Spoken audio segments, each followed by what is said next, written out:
ва дар кадом соҳаҳо барои муҳоҷирон маҳдудиятҳо ворид кардагиянд, аз ҳама ҷои боваринок вазорати меҳнат ва шуғли аҳолия. Салом тамошобинони барномаҳои Сорбон Сафаров. дар як мавзӯъ суҳбат мекунем. боз якчанд маҳдудиятҳои нав дар Федератсияи Русия ба муҳоҷирон. чанд намуд маҳдудиятҳое, аз куҷо маҳдудиятҳое, ҳозир ҳамаша номбар мекунем ва барои шумо мефаҳмонем. нафарҳое ки мехоҳем грин карта пур кунем барои худтона, ҳозирам вақт ҳаст, як чанд рӯз вақти дигар мондагиай, успед кунем грин картаҳои худтона пур кунем. номери WhatsApp рӯи экранда меброяд, бинависем, қатъишон суҳбат кунем. дар ҳолати ҳамин чиза соҳиб шидан шумо метавонед ки ба Америка сафар кунед, озодона кору фаъолият ё зиндагонӣ бикунед. мавзӯи асосии имрӯзаи мо гуфта мешавад ки таи солҳои ахир муҳоҷират дар Русия ба таври назаррас шадид шуд, ки ба ҷорӣ шудани тадбирҳои муҳоҷирон боис гардид. яке аз тадбирҳои асосӣ маҳдуд шудани ҳуқуқи муҳоҷирон ба кор дар баъзе соҳаҳои фаъолият мебошад. дар бораи айни замон ба муҳоҷирони корӣ дар кадом соҳаҳо манъ шудани кор маълумот барои шумо пешкаш мегардонем. яъне ки айни ҳол дар кадом самтҳо ва дар кадом соҳаҳо барои муҳоҷирон маҳдудиятҳо ворид кардагиянд ва кор кардан мумкин нестай, дар баъзе аз шаҳре ки муқаррар кардагиянд барои шумо пешкаш мегардонем. аз як лав мегем, гӯш кунем. аввалин, соҳаи тандурустӣ, ҳамшираи шафқат, дорусозон, маориф, омӯзгорони мактабҳои олӣ, мураббиёни кӯдакистонҳо, дар соҳаи нақлиёт, ронандагони нақлиёти ҷамъиятӣ бо идораи таксӣ, бригадаҳои локомотив, пилотҳо, соҳаҳои марбут ба амнияти давлатӣ, муҳофизон, кормандони сохторҳои қудратӣ, яъне ки милитсия, муассисаҳои давлатӣ ва шаҳрдорӣ, вазифа дар маъмуриятҳо, бозрасонҳои давлатӣ, касбу ихтисосҳои иловагӣ, котибон, муҳаррирон, масъулини кадрҳо, кормандони соҳаи молия, корҳои марбут ба захираҳо, савдои маҳсулоти ҷангал, дарахт ва чӯбу тахта, аз инчунин шикорчӣ ва моҳидорон, парвариш ва нигоҳубини ҳайвонҳои ваҳшӣ. намунаҳои маҳдудиятҳо дар минтақаҳо ба сурати умум дар ҳудуди 12 минтақа, аз ҷумла вилояти Новосибирск, Самара, Тула, Магадан, Челябинск барои кори шаҳрвандон дар баъзе соҳаҳо маҳдудиятҳо ворид карда шуд. мо ҳозир чизҳое ки ном гирифтем, дар ҳамин шаҳрҳое ки мо номбар кардем, маҳдудиятҳо ворид шудагист барои шаҳрвандони хориҷӣ. ва инчунин қайд карда гуфтан мумкин аст ки дар соли 2025 боз дар чандин шаҳру ноҳияҳои Федератсияи Русия зиёда аз 15 маҳдудиятҳои нав дар бахши корҳо ва фаъолият кардан ворид карда мешавад. ҳозир то моҳи декабра ҳамин маҳдудиятҳое ки мо гуфтему номбар кардем дар шаҳрҳои гуфта гузаштагимон ворид шудагист. боз баъди соли нав бигем дар назар ҳастае ки дар чандин шаҳрҳои дигараш боз барои кору фаъолияти муҳоҷирон маҳдудиятҳо ворид карда мешавад. акнун комментарияҳои шуморо мехонем. ибод як информатсияе ки дар чӣ бахшҳо ба муҳоҷирон маҳдудиятҳо ворид кардагиянд. агар ягон нафари шумо бихоҳем ки границаи Қазоқистон сафар кунед барои ҳуҷҷатҳои худтона айсари нав дуруст кардан, рақамошон рӯи экранда меброянд, қатъишон суҳбат кунед.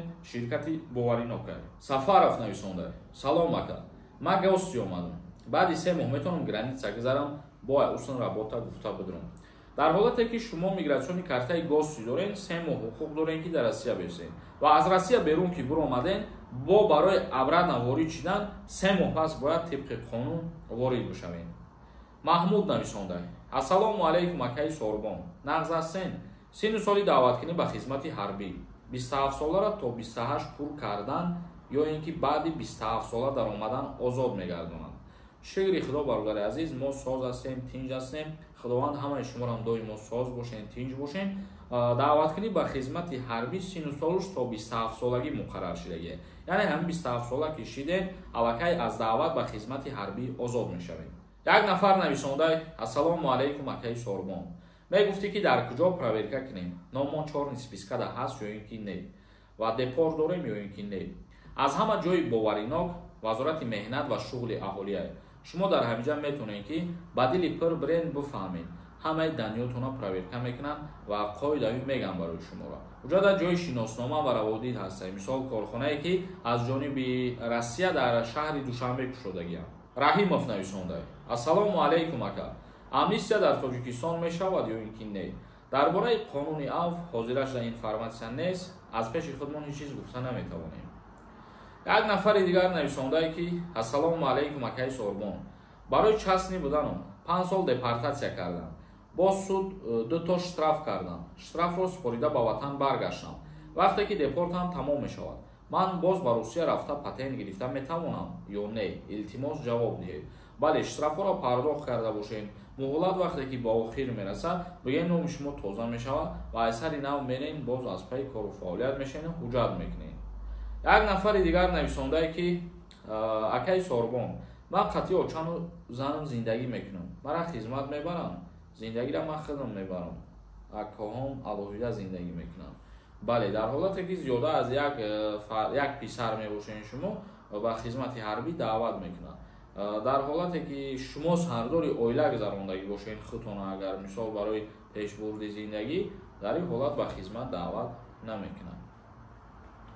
Як нафари дигар нависондаи: Салом акаи Сорбон. Солҳои таваллуди чанд ба хизмат даъват шудесанд?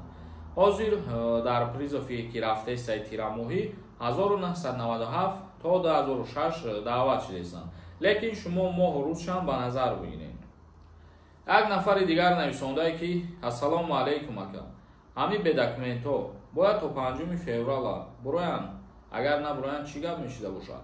Дар ҳолате ки набуроянд, баъд депортатсия кардан сар мешавад. Ҳамин рӯйхате ки 120 000 одам ҳастанд, мисол таҳти назорат одамҳое ки қонунгузориро риоя кардагӣ нестанд, то ҳамон вақта муҳлат додагианд ки мисол 100% кунанд корбори худшона, яъне ки номшона тоза кунанд.